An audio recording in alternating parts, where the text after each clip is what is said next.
Hey guys, Mike here. So today, I'm here to talk to you about X-Men Dark Phoenix. In this review, I'll be going over a brief summary of the plot, my quick thoughts about the film, and whether or not you guys should go and see it. So I'm going to try and keep this review spoiler-free. However, if you don't know anything about the film, and you want to go in completely blind, then it's just come back to this video once you've seen the film. So with that, let's get started, shall we?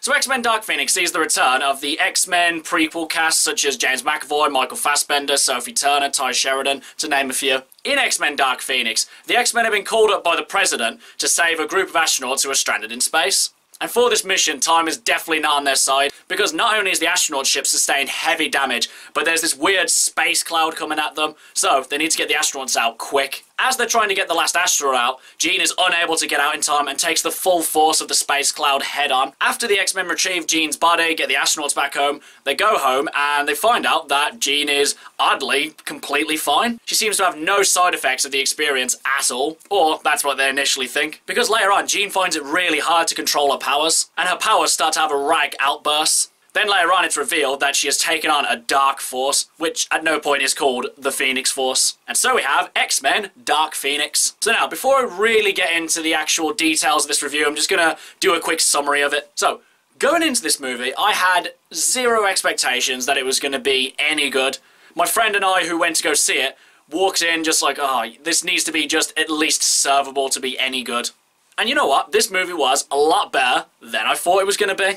I mean, first of all, Sophie Turner was definitely a lot better than I thought she was going to be, because in Apocalypse she definitely wasn't anything to rave about. But as I've really started to think about this movie, it has started to degrade in quality as time goes by. So going into the main points of the review, this movie is set in 1992, and so we have another near 10-year jump from the previous movie. And again, it becomes ever more increasingly hard to believe how old these people are supposed to be. Because the first X-Men prequel movie was set around the Cuban Missile Crisis, which I believe was in 1962. And in that movie, Charles is supposed to be around 24 years old. And now, in 1992, he should be around his mid-50s. And he doesn't look a day older than he was in X-Men First Class. Nor do any of the cast in these.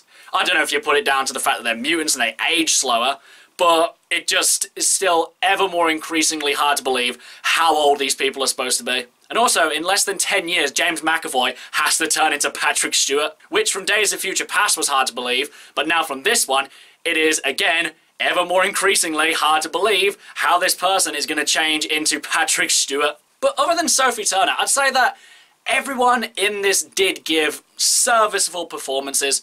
They seem like they did kind of care about their characters and where they were going. Though actually their characters are going nowhere now, because this is the last Fox X-Men movie before the X-Men end up back in the MCU or something like that. And I say that's where the biggest problem for this is, because the original X-Men movie ushered in a new age of comic book movies, and they really made it more accessible for a mainstream audience. Because one could argue that without X-Men, we wouldn't have Iron Man and we wouldn't have the MCU as we know it today. Though Fox's X-Men aren't really tied into the MCU, they definitely really paved the way for these kind of new superhero movies. And it's just such a shame that in a nearly 20-year-long franchise that this is the end result. Because, like I said, I did quite enjoy this movie, but ultimately it's just quite a lackluster ending. And this would be fine if this was just a standalone or just another solo story added onto the franchise, but because this is the last in the series, that's what really makes it such a shame.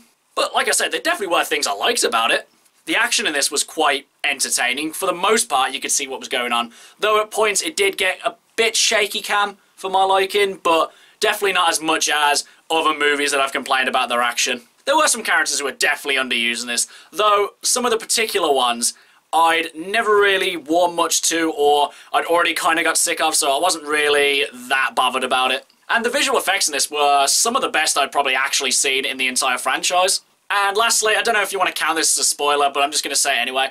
This is the first X-Men movie that didn't have Hugh Jackman in it. And I'm kind of glad about this, because in most of these X-Men prequel movies, he really felt just shoehorned in. And I'm glad they didn't just put another Wolverine cameo for the sake of having a Wolverine cameo. Overall, guys, I don't really know the events of the Dark Phoenix Saga comic series, so I wasn't really going into this one looking for a faithful adaptation of that story. And I can easily say that X-Men Dark Phoenix is much better than X-Men 3 The Last Stand. At least from a Phoenix Saga standpoint. Because they definitely utilise the character a lot more in this one, as opposed to X-Men Last Stand, where their whole plan of getting the Phoenix / Jean Grey was to have her stand there and do nothing. You know, great plan, Magneto. Oh, let's get the strongest mutant on Earth to stand there and observe what we're doing. You know, GG, mate. But as I've kind of said throughout the review, it is just such a shame that the last X-Men movie is just so lackluster. But really, I'm not actually that upset because this frees the X-Men up to rejoin Marvel and finally be in the MCU. How they're going to incorporate them is still unknown. All I know is that it's just good to have the X-Men home finally. But now, as for whether or not, you guys should go and see it. When I first walked out of this movie, I probably would have recommended you guys to go see it because I definitely enjoyed this one a lot more than, say, most people have. But as I've started to think about this movie a little bit more, the quality has gradually started to degrade. To the point where I'm actually starting to forget most of what happens in this one. So ultimately, the only reason I could actually say to go see this is to see the last X-Men Fox movie. And to pretty much just say a farewell to the franchise that really kicked off modern superhero movies. Other than that, it's a decent movie, it's a serviceable movie. But other than that, I honestly say that you can really just skip this one and wait for the X-Men to rejoin the MCU or something. Okay guys, that's my review of X-Men Dark Phoenix. If you've seen it, what did you think about it? And what's your favourite Fox X-Men movie? Whatever it is, drop it in the comments below. And until next time, I've been Michael. See ya!